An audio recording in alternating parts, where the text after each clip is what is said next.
हमारे चैनल की बिल्कुल ही नई वीडियो के अंदर आप लोगों का स्वागत है। आज की वीडियो में हम बात करने वाले हैं धुरंधर मूवी के बारे में। जो धुरंधर मूवी बॉलीवुड की लेटेस्ट मूवी और one of the highest grossing movie है। ये मूवी अभी के टाइम पे सबसे ऊपर ट्रेंड कर रही है। इस मूवी को पूरा देखने के बाद मैं ये कह सकता हूँ one of the best movie of the Bollywood. बेशक से बात करें इस मूवी की स्टोरी की, स्टार कास्ट की, स्क्रीन प्रेजेंस की, ये सारी चीजें मूवी के अंदर बहुत ही ज्यादा शानदार है। तो इसीलिए दोस्तों, अगर आप सबने इस मूवी को अभी तक नहीं देखा है तो फिर मैं आप सबके लिए इस वीडियो में धुरंधर मूवी को एक्सप्लेन करने वाला हूँ, ताकि घर बैठे आप सब इस मूवी को एंजॉय कर सकें।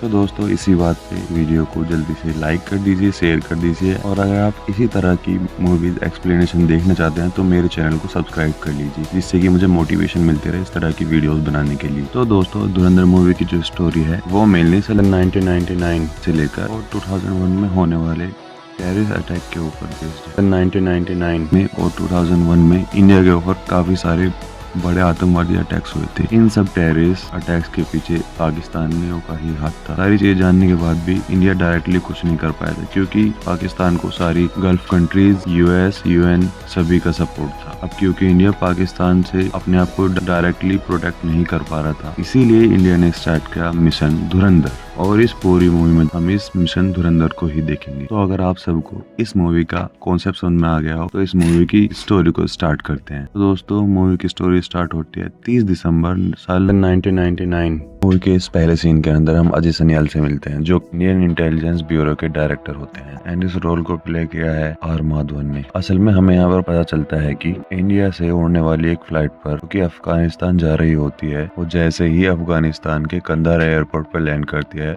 उसे टेररिस्ट द्वारा हाईजैक कर लिया जाता है। हाईजैकर्स का ग्रुप जैसे मोहम्मद से कनेक्टेड होता है और इस प्लेन के अंदर जितने भी सिविलियंस होते हैं उन सबको हॉस्टेजेस बना लेते हैं। एंड उनकी डिमांड होती है इंडियन सिविलियंस को तभी छोड़ेंगे जब इंडिया उनके साथी टेररिस्टों को रिलीज करेगा। और ये हाईजैक बेसिकली उन सबको छुड़वाने के लिए ही होता है। अब यहाँ पर इंडिया के पास कोई और ऑप्शन नहीं होता, इसलिए इंडियन इंटेलिजेंस के डायरेक्टर अजय सनियाल, उस टाइम के रो चीफ, फॉरेन मिनिस्टर, सबके सब उनके आगे झुक जाते हैं और आतंकवादियों की सभी शर्तें मानकर सिविलियंस को छुड़वा लेते हैं। लेकिन दोस्तों, ये होने के लगभग 2 साल बाद यानी 13 दिसंबर 2001 को एक और बड़ी घटना होती है। इस दिन हम ये देखते हैं कि दिल्ली के पार्लियामेंट के बाहर एम्बेसडर में 5 बंदे बैठकर बैरिकेड्स को तोड़ते हुए पार्लियामेंट के अंदर घुसकर वहाँ की सभी सिक्योरिटीज को मार देते हैं। एंड उसके बाद तो पूरे पार्लियामेंट में हाहाकार मच जाती है। हालांकि सही टाइम पर वहाँ पर अजय सनियाल आ जाते हैं और वह अपनी टीम के साथ मिलकर उन सभी आतंकवादियों को मार देते हैं। और ये सब होने के बाद इंडिया वाले इस मुद्दे को यूनाइटेड नेशंस और यूएस से सामने उठाते हैं। ना तो यूनाइटेड नेशन से इंडिया को हेल्प मिलती है और ना ही यूएस से, और ना ही पाकिस्तान के खिलाफ अदर कंट्रीज जैसे कि गल्फ कंट्रीज साथ देती हैं। और रही बात पाकिस्तान की, यूएन से लेकर अमेरिका एंड यहाँ तक की सारी गल्फ कंट्रीज भी पाकिस्तान के सपोर्ट में होती हैं, और इसलिए पाकिस्तान के मल्टीपल अटैक्स करने के बाद भी इंडिया उन्हें कोई जवाब नहीं दे पाता। लेकिन अब मान लो पानी बिल्कुल सर से ऊपर जा चुका है। पार्लियामेंट अटैक के बाद अजय सनियाल, रो के डायरेक्टर, प्राइम मिनिस्टर और ऐसे बाकी सारे लोग मिलकर एक हाई लेवल की मीटिंग करते हैं, और उस मीटिंग के अंदर यह तय किया जाता है कि पाकिस्तान को अंदर से कमजोर करना है और इंडिया को उससे बचाने का सिर्फ एक ही तरीका है, और वो तरीका है मिशन धुरंधर। ये मिशन धुरंधर जो होता है इंडिया का मास्टर प्लान होता है। इंडिया वाले अपने एक सबसे काबिल एजेंट को पाकिस्तान के अंदर भेजेंगे और फिर उसके इस्तेमाल से पाकिस्तान को इंटरनली वीक करेंगे। इस मिशन को जैसे ही मंजूरी मिलते ही मिशन धुरंधर तुरंत स्टार्ट हो जाता है। अब इसके बाद सीन शिफ्ट होता है, अफगानिस्तान में रणवीर सिंह को देखते हैं। यहाँ तक हमें मालूम हो जाता है कि जो रणवीर सिंह है यही मिशन धुरंधर को लीड करेगा, जिसका नाम रखा जाता है हमजा अली मजारी। और इस हमजा अली को सबसे पहले अफगानिस्तान भेजा जाता है। उसके बाद वह अपनी आइडेंटिटी एक बलोची के रूप में लेता है और वहाँ से वह सीधा पाकिस्तान को जाता है। बलोचीज पाकिस्तानी आर्मी को काफी ज्यादा नफरत करते हैं। दोनों के बीच हमेशा टकराव होता रहता है, क्योंकि बलोचीज नहीं चाहते कि उन पर आईएसआई राज करे। अब जैसे ही दोस्तों रणवीर सिंह यानी हमजा अली जैसे ही पाकिस्तान में कराची में आता है और सीधा कराची के अंदर भी वो सीधा लियारी सिटी में जाता है। अब जैसे ही रणवीर सिंह लियारी टाउन के अंदर जाता है, वो एक इंडिया के एक दूसरे एजेंट से मिलता है, जो एजेंट काफी दिन से लियारी सिटी में काफी दिन से जूस की दुकान चला रहा है। और उस एजेंट के साथ वहाँ पर इंडिया के 2-3 एजेंट और भी थे, और यहाँ से मिलने वाली सारी इन्फॉर्मेशन वो इंडिया को भेजते हैं। लेकिन अब ये सब लोग धुरंधर मिशन को पूरा करने के लिए हमजा अली मजारी के साथ देंगे। अब यहाँ पर जब हमजा इस दूसरे एजेंट से मिलता है, जो कि काफी टाइम से जूस की दुकान चला रहा होता है, उससे मिलने के बाद वो हमजा की हेल्प करता है और उसने बेसिकली सालों से इस टाउन के बारे में और यहाँ के एरिया के बारे में क्या क्या जाना है वो सब हमजा को बताता है। हमजा को बताता है कि हमने इस मिशन के लिए पाकिस्तान के इस लियारी टाउन को लिए चुना है, क्योंकि ये लियारी टाउन ये अपने आप में एक अलग ही साम्राज्य है और इसीलिए जो इस लियारी सिटी को रूल करता है वो पूरे कराची को रूल करता है, और जो कराची को रूल करता है वो पूरे पाकिस्तान पर रूल कर सकता है। ये एजेंट रणवीर सिंह को यानी कि हमजा को बताता है कि इस पूरे लियारी के अंदर टोटल 3 डॉन है। इन तीनों डॉन के नाम है अरशद पप्पू, बाबू डकैत और तीसरा रहमान डकैत, जिसे रहमान बलोच भी कहा जाता है, सिस्तान फैमिली से बिलोंग करता है और इसीलिए रहमान बलोच यानी रहमान डकैत बलोचियों को सपोर्ट करता रहता है और हमेशा उन्हीं के हक की बात करता है। बाकी दोस्तों ये जो रहमान बलोच है, जिसे हम रहमान डकैत के नाम से जानते हैं, वो दूसरे डॉन ही यानी कि वह बाबू डकैत का नाजायज बेटा है। लेकिन बड़े को जैसे ही यह बात रहमान डकैत को पता चलती है वह अपनी माँ को जान से मार देता है।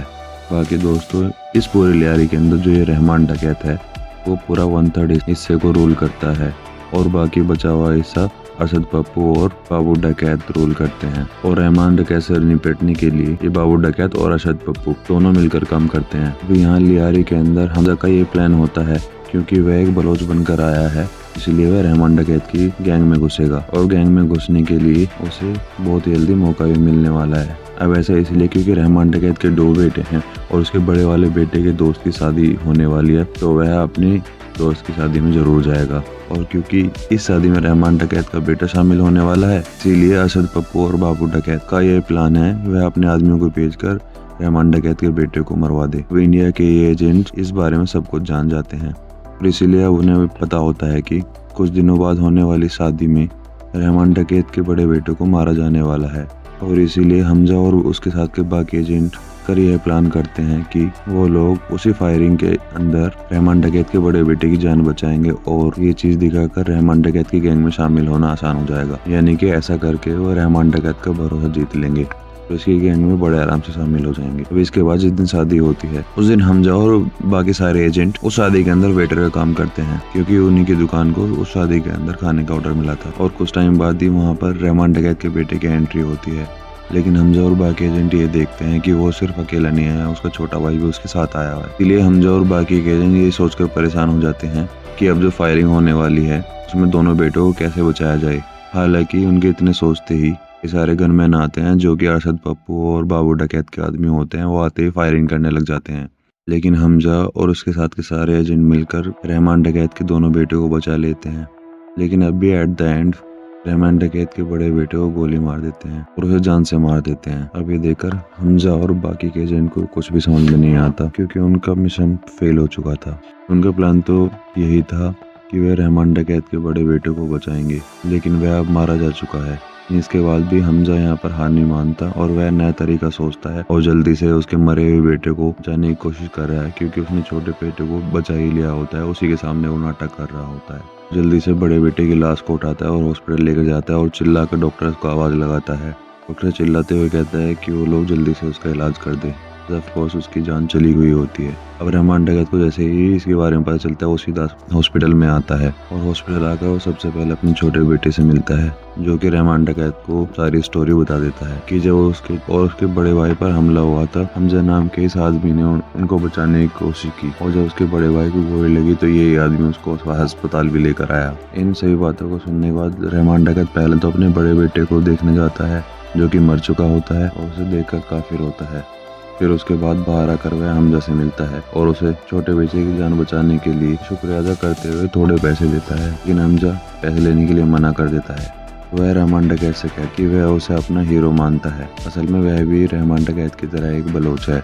जिस तरह से रहमान डकैत बाकी सारे बलोचों के हक के लिए खड़ा होता है वो देखकर हमजा को काफी ज्यादा अच्छा लगता है और इसलिए वह भी रहमान डकैत की गैंग में आना चाहता है, उनके साथ काम करना चाहता है। और दोस्तों हमजा ने अब तक जो भी कुछ किया था उससे उसने रहमान डकैत का भरोसा तो जीत ही लिया था। साथ ही उसने पैसे न लेकर रहमान डकैत को ये भी दिखा दिया कि उसे पैसों का कोई लालच नहीं है। एंड इसलिए रहमान डकैत हमजा को अपनी गैंग में शामिल कर लेता है और उसे धीरे धीरे कर अपने गैंग की सारी जानकारी देने लगता है।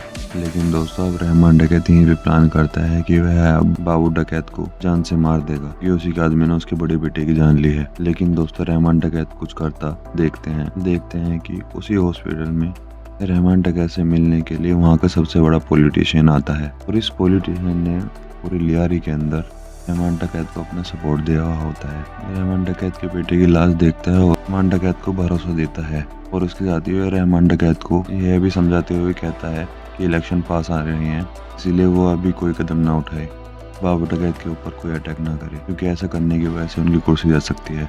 इलेक्शन में वह हार सकता है और इलेक्शन में अगर वह हार गया रहमान डकैत का भी काफी नुकसान होगा। अब दोस्तों यह बात बोलकर वह पॉलिटिशियन रहमान डकैत को रोक तो देता है, लेकिन फिर इसके बाद से रहमान डकैत हर रोज बस अपने आप में ही जलने लगता है और वह यही सोचने लगता है कि अब वो कैसे अपने बेटे की मौत का बदला लेगा। यही एक दिन गुस्से में आकर रहमान डकैत अपने गैंग के सारे आदमी को बिठाता है और पूछता है और वह कहता है, जिसमें हमजा भी शामिल होता है, कि हम सब लोगों का क्या करना चाहिए, हमें बाबू डकैत से बदला लेना चाहिए या फिर नहीं। रहमान डकैत के सभी इलेक्शन तक के लिए रुकने के लिए बोलते हैं, क्योंकि उनके लिए इलेक्शन जीतना काफी ज्यादा जरूरी होता है। अगर वो लोग इस टाइम पर कुछ भी करते हैं कि उनके नेता की हार हो सकती है, इस वजह से न सिर्फ उनका सपोर्ट छिनेगा, उनकी फंडिंग तक रुक जाएगी। लेकिन दोस्तों इन सब के बाद रहमान डकैत हमजा से पूछता है कि आखिरकार उन्हें क्या करना चाहिए, जो सुनकर हमजा सबसे अलग जवाब देता है। वो कहता है, अगर मैं रहमान डकैत होता तो मैं अपने बेटे की मौत का बदला जरूर लेता, चाहे इलेक्शन हो या कुछ भी हो, क्योंकि बाबू डकैत ने जो भी इस टाइम पर किया है वो सब सोच समझ कर किया है, क्योंकि इलेक्शन पास आ रहे हैं